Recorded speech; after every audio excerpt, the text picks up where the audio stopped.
Hi friends, ಎಲ್ಲರೂ ಹೇಗಿದ್ದೀರಾ? Welcome to my channel. ಇವತ್ತು ಮಹಾಭಾರತದ 31ನೇ ಎಪಿಸೋಡ್. ದ್ರೋಣನಿಂದ ತನಗಾದ ಅವಮಾನವನ್ನು ಸಹಿಸಲಾರದೆ ದೃಪದನು ದಿನದಿನಕ್ಕೂ ಕೃಶನಾಗುತ್ತಾ ಬಂದನು. ದ್ರೋಣನಿಗೆ ಪ್ರತೀಕಾರ ಮಾಡಲೇಬೇಕೆಂಬ ಛಲ ಅವರ ಮನಸ್ಸಿನಲ್ಲಿ ಬೇರೂರಿತು. ಯಜ್ಞ ಯಾಗಾದಿಗಳನ್ನಾದರೂ ಮಾಡಿ ತನ್ನ ಇಷ್ಟಾರ್ಥವನ್ನು ಈಡೇರಿಸಿಕೊಳ್ಳಬೇಕೆಂದು ಬ್ರಾಹ್ಮಣರನ್ನು ಹುಡುಕಿಕೊಂಡು ಆಶ್ರಮದಿಂದ ಆಶ್ರಮಕ್ಕೆ ಅಲೆದಾಡುತ್ತಿದ್ದರು. ಯಶೋವಂತನೂ ಸರ್ವಲಕ್ಷಣ ಸಂಪನ್ನನೂ ನನ್ನ ಆಶಯಗಳನ್ನು ಈಡೇರಿಸುವಂಥವನೂ ಆದ ಮಗನೊಬ್ಬ ನನಗಿನ್ನೂ ಹುಟ್ಟಿಲ್ಲವಲ್ಲ ಎಂದು ಪರಿತಪಿಸುತ್ತಿದ್ದನು. ದೃಪದನು ಶ್ರೇಷ್ಠ ಬ್ರಾಹ್ಮಣರನ್ನು ಹುಡುಕುತ್ತಾ ಬರುತ್ತಿರಬೇಕಾದರೆ ಗಂಗಾ ಯಮುನಾ ನದಿಗಳ ಪ್ರದೇಶದಲ್ಲಿ ಒಂದು ಆಶ್ರಮವನ್ನು ಕಂಡನು. ಅಲ್ಲಿ ಯಾಜ ಮತ್ತು ಉಪಯಾಜರೆಂಬ ಇಬ್ಬರು ಬ್ರಾಹ್ಮಣೋತ್ತಮರನ್ನು ನೋಡಿದನು. ಅವರು ಕಾಶ್ಯಪ ಗೋತ್ರದಲ್ಲಿ ಜನಿಸಿದ್ದು ಯಾವಾಗಲೂ ಸಂಹಿತಾಧ್ಯಯನದಲ್ಲಿ ನಿರತರಾಗಿದ್ದರು. ದೃಪದ ಬಯಸಿದುದನ್ನು ಈಡೇರಿಸಿಕೊಡುವಷ್ಟು ಸಮರ್ಥರಾಗಿದ್ದರು. ದೃಪದನು ಅವರಿಬ್ಬರನ್ನು ಬಹುವಾಗಿ ಸ್ತುತಿಸಿದನು. ಉಪಯಾಜನನ್ನು ಏಕಾಂತದಲ್ಲಿ ಸಂಧಿಸಿ ಅವರ ಸೇವೆ ಮಾಡಿದನು. ಒಂದು ದಿನ ಅವರಲ್ಲಿ ತನ್ನ ಮನೋಭಿಲಾಷೆಯನ್ನು ಹೇಳಿಕೊಂಡರು. ಬ್ರಾಹ್ಮಣ ಶ್ರೇಷ್ಠನೇ, ನೀನು ನನ್ನಿಂದ ಒಂದು ಯಾಗ ಮಾಡಿಸಬೇಕು. ಆ ಯಾಗದ ಫಲದಿಂದ ನನಗೊಬ್ಬ ಮಗನೂ ಹುಟ್ಟಬೇಕು. ಅವನು ತನ್ನ ಶತ್ರುವಾದ ದ್ರೋಣನನ್ನು ಕೊಲ್ಲುವ ಸಾಮರ್ಥ್ಯ ಪಡೆದಿರಬೇಕು. ನೀನು ಈ ಯಾಗ ಮಾಡಿಸಲು ಸಮರ್ಥನಿರುವೆ. ಮಾಡಿಸಿದೆಯಾದರೆ ನಿನಗೆ ಅಸಂಖ್ಯಾತ ಹಸುಗಳನ್ನು ದಕ್ಷಿಣೆಯನ್ನಾಗಿ ಕೊಡುತ್ತೇನೆ. ಹೀಗೆ ದೃಪದನು ಅಥರ್ವ ಕ್ರಿಯೆಗಳನ್ನೊಳಗೊಂಡ ಯಾಗ ಮಾಡಿಸಲು ಕೋರಿದನು.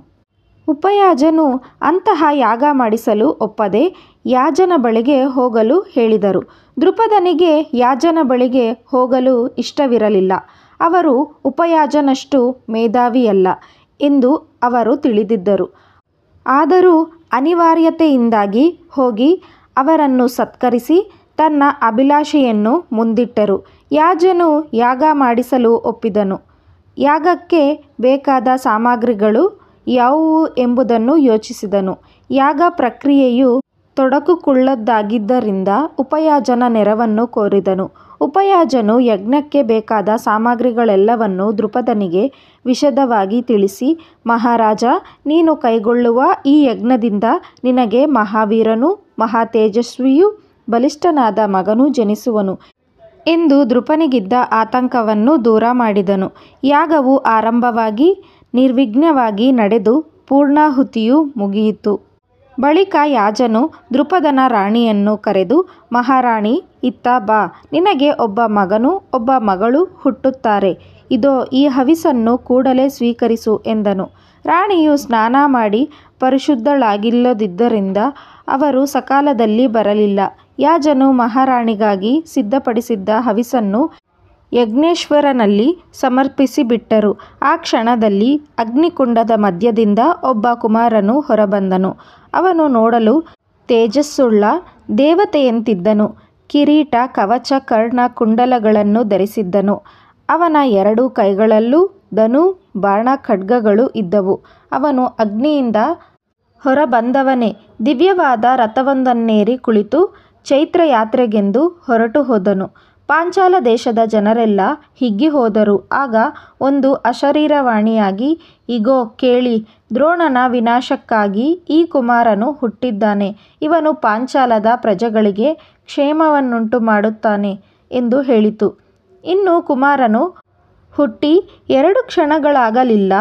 ಅದೇ ಯಜ್ಞಕುಂಡದ ನಡುವಿನಿಂದ ಒಬ್ಬಳು ಸುಂದರ ಕನ್ಯೆ ಹೊರಬಂದಳು. ಅವಳ ಶರೀರ ಕಪ್ಪಾಗಿದ್ದಿತು. ಕಣ್ಣುಗಳು ಹೊಳೆಯುತ್ತಾ ವಿಶಾಲವಾಗಿದ್ದವು. ಅವಳ ಶರೀರದಿಂದ ಹೊರಟ ಸುವಾಸನೆ ಬಹುದೂರ ಪ್ರಸರಿಸಿದಿತು.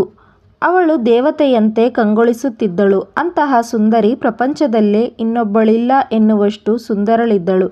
ಮತ್ತೆ ಅಶರೀರವಾಣಿಯಾಗಿ, ಕೇಳಿರಿ, ಇವಳು ಜಗತ್ತಿನಲ್ಲೇ ಉತ್ತಮ ಸ್ತ್ರೀ ಎನ್ನಿಸುತ್ತಾಳೆ. ಇವಳ ಹೆಸರು ಕೃಷ್ಣೆ. ಇವಳು ಕ್ಷತ್ರಿಯರ ನಾಶಕ್ಕೆ ಕಾರಣಳಾಗುವಳು ಹಾಗೂ ಕುರುವಂಶದ ರಾಜರಿಗೆ ಇವಳಿಂದಾಗಿ ಮಹಾ ವಿಪತ್ತು ಸಂಭವಿಸುತ್ತದೆ ಎಂದು ಹೇಳಿತು. ಕೃಷ್ಣೆಯನ್ನು ಕಂಡ ಪಾಂಚಾಲ ನಗರದ ಪ್ರಜೆಗಳು ದೃಪದನು ಮಹಾರಾಣಿಯು ಆನಂದ ತುಂದಿಲರಾದರು. ಮಹಾರಾಣಿಯು ಯಾಜನಲ್ಲಿ ಪ್ರಾರ್ಥಿಸಿ, ಮಹರ್ಷಿಗಳೇ, ಈ ಕುಮಾರ ಮತ್ತು ಕನ್ಯೆ ನನ್ನನ್ನು ಬಿಟ್ಟು ಮತ್ತಾರನ್ನೂ ತಾಯಿಯೆಂದು ಭಾವಿಸದಿರಲಿ, ನನ್ನನ್ನು ಆಶೀರ್ವದಿಸಿ ಎಂದು ಕೇಳಿಕೊಂಡರು. ಯಾಜನು ಹಾಗೆಯೇ ಆಗಲೆಂದು ಅನುಗ್ರಹಿಸಿದನು. ಯಾಗದಲ್ಲಿ ನೆರೆದಿದ್ದ ಬ್ರಾಹ್ಮಣರು ದೃಪದನ ಇಬ್ಬರು ಮಕ್ಕಳಿಗೂ ನಾಮಕರಣ ಮಾಡಿದರು. ಹುಟ್ಟುವಾಗಲೇ ಕವಚ ಕುಂಡಲಗಳನ್ನು ಧರಿಸಿ ವೀರನಾಗಿದ್ದುದರಿಂದಲೂ ಹಾಗೂ ಕೋಪಿಷ್ಠನಾದುದರಿಂದಲೂ ಬಾಲಕನಿಗೆ ದೃಷ್ಟದ್ಯುಮ್ನ ಎಂದು ಬಾಲಕಿಗೆ ಕೃಷ್ಣೆ ಎಂದು ಹೆಸರುಗಳನ್ನಿಟ್ಟರು. ದ್ರೋಣಾಚಾರ್ಯನಾದರೂ ದೃಪದನ ಮಗನೇ ತನ್ನನ್ನು ಮುಂದೆ ಕೊಲ್ಲುವನೆಂದು ತಿಳಿದಿದ್ದರೂ ಅವನಿಗೆ ಧನುರ್ವಿದ್ಯೆಯನ್ನು ಹೇಳಿಕೊಟ್ಟರು. ದೈವ ನಿಯಾಮಕವನ್ನು ಯಾರೂ ಮೀರಲಾಗದು ಎಂಬ ಸತ್ಯವನ್ನು ದ್ರೋಣರು ಕಂಡುಕೊಂಡಿದ್ದರು. ಅವರಲ್ಲಿ ಯಾರ ಮೇಲೂ ಯಾವ ವಿಧವಾದ ದ್ವೇಷವಾಗಲಿ ಮಾತ್ಸರ್ಯವಾಗಲಿ ಇರಲಿಲ್ಲ. ಕೃಷ್ಣೆಯು ದೃಪದನ ಮಗಳಾದುದರಿಂದ ಅವರನ್ನು ದ್ರೌಪದಿ ಎಂದು ಕರೆಯಲಾಯಿತು. ಈ ವಿಡಿಯೋ ನಿಮಗೆ ಇಷ್ಟ ಆಗಿದ್ರೆ ವಿಡಿಯೋನ ಲೈಕ್ ಮಾಡಿ, ಶೇರ್ ಮಾಡಿ, ನಮ್ಮ ಚಾನಲ್ನ ಸಬ್ಸ್ಕ್ರೈಬ್ ಮಾಡ್ಕೊಳ್ಳಿ. Thank you for watching.